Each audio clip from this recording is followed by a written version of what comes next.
2027 March மாசத்துக்கு பிறகுதான் கல்யாணம். 100% கல்யாணம் நடக்கும். கல்யாணம் நடந்து கொழும்புல செட்டில் ஆக மாட்டேங்க, எழுதி கொடுப்பேன்.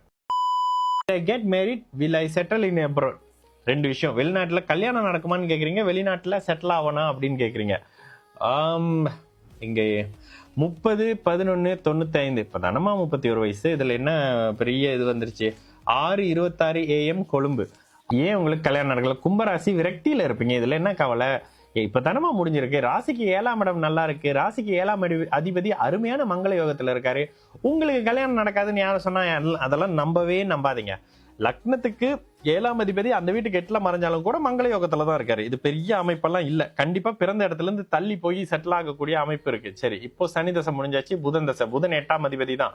புதன் தசை, கேது, சுக்கிரன் சொல்லிட்டு எல்லாம் 8ஆம் இடத்தோட இருக்கிறனால வெளியில போய் தான் செட்டில் ஆவீங்க. கல்யாணம் நடக்குமான்னு கேட்டீங்கன்னா 100% இந்த ஜாதகத்துக்கு கல்யாணம் நடந்தே ஆகணும். சரி, புதன் தசை ஏதாவது கெடுதல் பண்ணுமான்னு கேட்டீங்கன்னா புதன் லக்னத்தில் திக்பலமா இருக்கிறதுனால 8க்கு 6ல மறைஞ்சிருக்கிற காரணத்தினால லக்னத்துல இருக்கக்கூடிய அவரு லாப பலனை தான் செய்யணும்ன்ற அந்த ஒரு விஷயத்தினால திக்பலமாக இருக்கக்கூடிய இந்த புதன் வந்து பெரிய கெடுபலன் அமைப்புகளை செய்ய மாட்டாரு. சந்திர கேந்திரத்திலையும் இருக்கிறாரு. கூடுதலா குருவினுடைய 11 டிகிரி இணைவிலையும் இருக்கிறாருன்றது ஒரு அளவுக்கு பிளஸ். நவாம்சத்துல பாருங்க, குருவினுடைய வீட்டுல இருக்காரு. என்ன புதன் கொஞ்சம் வெளியே கூட்டிட்டு போய் பலன்களை செய்யக்கூடிய ஒரு மாதிரியான பலன்களை செய்வாருங்க.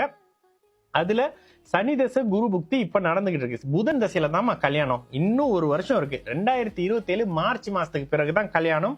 100% கல்யாணம் நடக்கும். கல்யாணம் நடந்து கொழும்புல செட்டில் ஆக மாட்டேங்க, எழுதி கொடுப்பேன்.